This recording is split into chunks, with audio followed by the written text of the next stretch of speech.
বিশ্ব সৃষ্টির বহু আগে, যখন সময়ের কোনো মানচিত্র ছিল না, তখন দেবলোক, নরলোক আর অসুরলোকের মাঝে ছিল এক স্বর্গীয় জগৎ, চন্দ্রলোক।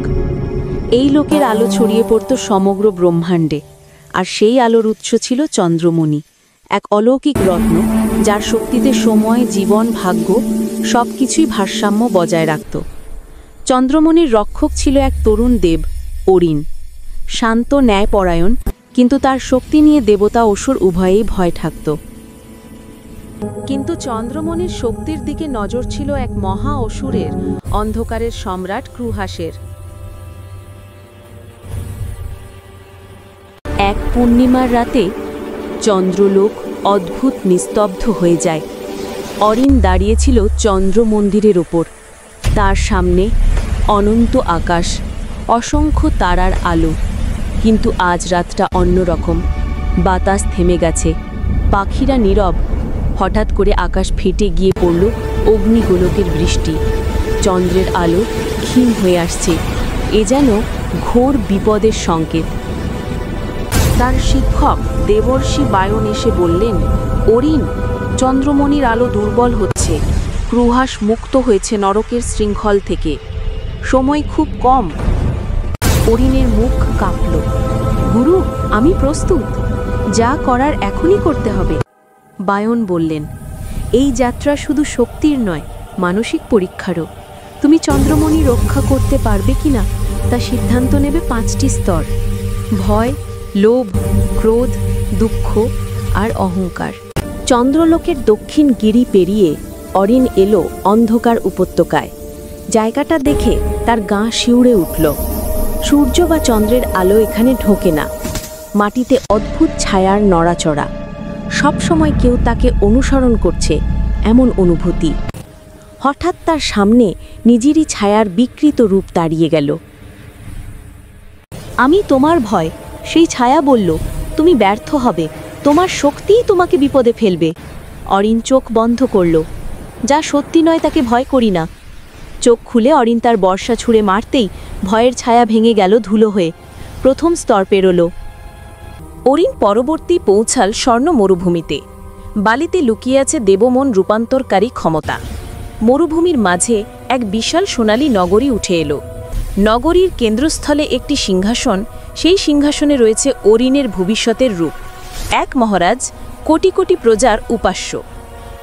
রূপটি বলল, অরিন, তুমি যদি চন্দ্রমণি ত্যাগ করে আমাকে গ্রহণ করো, তুমি হবে 3 লোকের অধিপতি। শক্তি, সম্মান, চিরজীবন সব পাবে।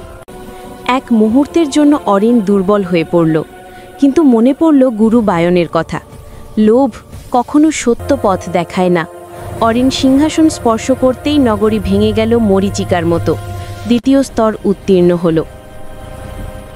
এরপর অরিন ঢুকল ক্রোধের গুহায়। চারদিকে গলিত লাভা, ধোঁয়া, চাপা গর্জন।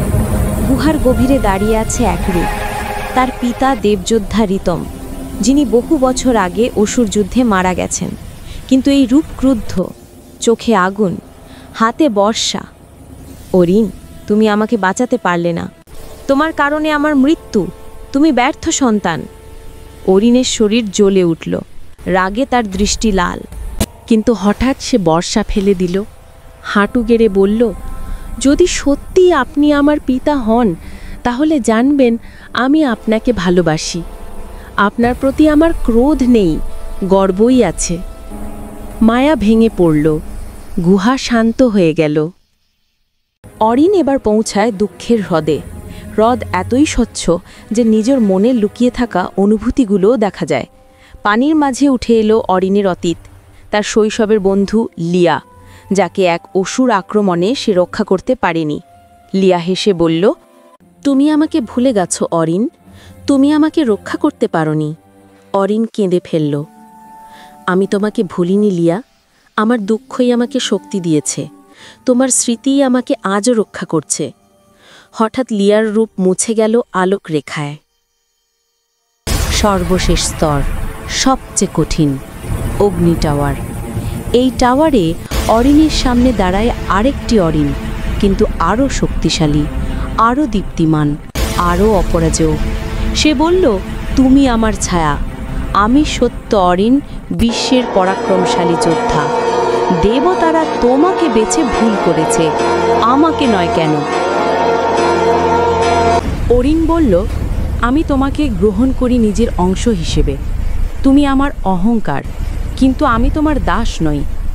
দুই অরিনের শরীর একসাথে জ্বলে ওঠে, আলো ছড়িয়ে টাওয়ার অদৃশ্য। অরিন এখন পৌঁছাল চন্দ্র মন্দিরের অন্তঃস্থলে।